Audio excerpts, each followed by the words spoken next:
it's Rhiannon here at Model Domestic Church. I am literally hiding out in my bathroom. I just put on Mr. Popper's Penguins on for the kids, which is nothing like the book. So just a fair warning.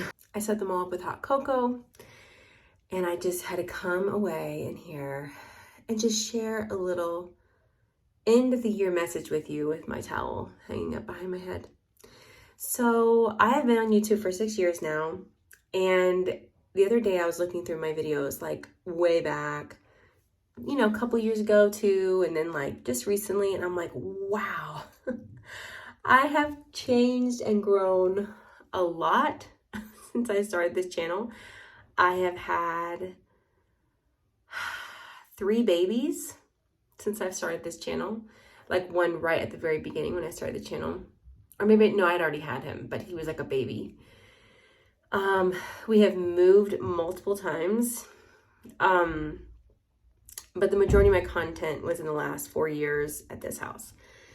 I've had so many emotional ups and downs too, like, you know, thyroid stuff, health stuff, a lot of flip-flopping with homeschool curriculum, just like a lot of changes and all of that. So you're like, get to the point, lady. But I was really evaluating this year and thinking about it and thinking about motherhood and being a wife. And I was just like, man, sometimes I really stink at this. I'm like, I really try hard. Oh, there's a tag. It's going to drive me crazy. Okay, I pulled the towel down because it was going to drive me crazy. I hear footsteps. I was just thinking how much I fail constantly on a daily basis as a wife and a mother. In the early years, I failed like big stuff. Like I really messed up in some areas, and I didn't even know how, you know, to be a wife and a mother, and I was just like so confused.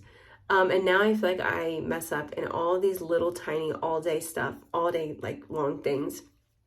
And I really realized today that it's like, oh, I was always messing up, but I just didn't know it as much as I do now, because I had this like illusion in my head that I think that we as mamas hold on to sometimes because it gets us through. We think like, I'm going to do it better than the previous generations, or I'm going to protect them from these things, ... And some of those things are true. We can protect them from certain things because we're aware of what can happen if we don't. Or maybe, you know, we have the internet now, and like our mothers didn't have like what we have now. And so we can prepare, like we can look up a movie like rating way more now than our parents could, or, you know, we know a lot of the dangers of some of the things that maybe our parents didn't know. But there's like this almost this like, I don't want to call it an illusion, but this thing that kind of keeps us going. At least it kept me going for a long time. And when I realized like every 5 years I grow older, and every time my kids get older, I realize, oh, like it wasn't really like my mom or my dad in the situation that messed up. It was like the school, or it wasn't the school that messed up. It was really the media. Or it was like, and you start to realize there's just all of these things that can cause problems. And it's almost like, for me at the beginning of my motherhood journey, it felt like I was the one that would mess up all things. And now as I get older, I'm like, oh my gosh, there is so little that I have control over. Not really control, but like, I guess, you know, but not like in a control way, but like, there's so little that I can really have control over in their lives.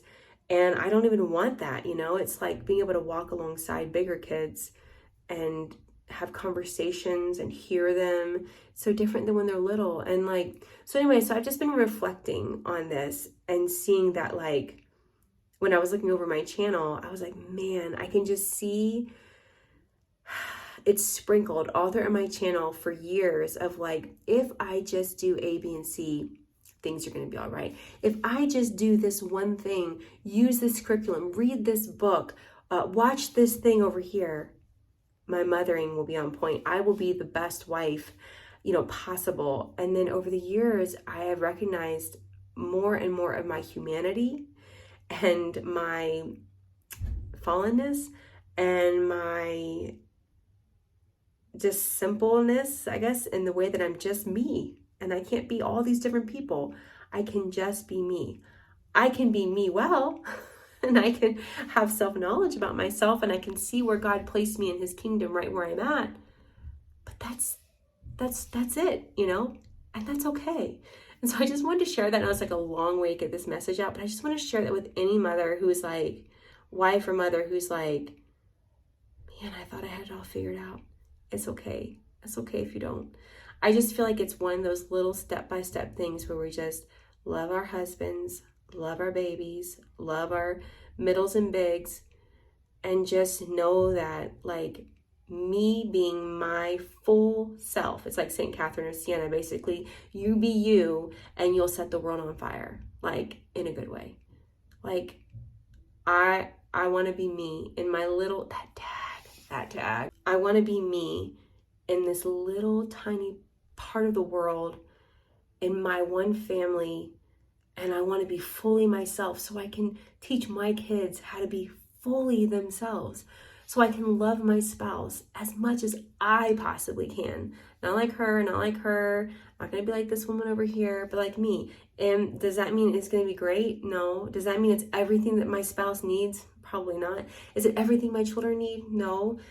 But I can continue to strive and just start from like point A, trust in the Lord, and keep walking. So that's it. That's my Christmas end of the year message heading into 2022. Trusting in his grace, growing in humility, and having self-knowledge. And I think that those things are really, really important. So yeah, I hope you guys have a great day, and I'll talk with you later. Bye.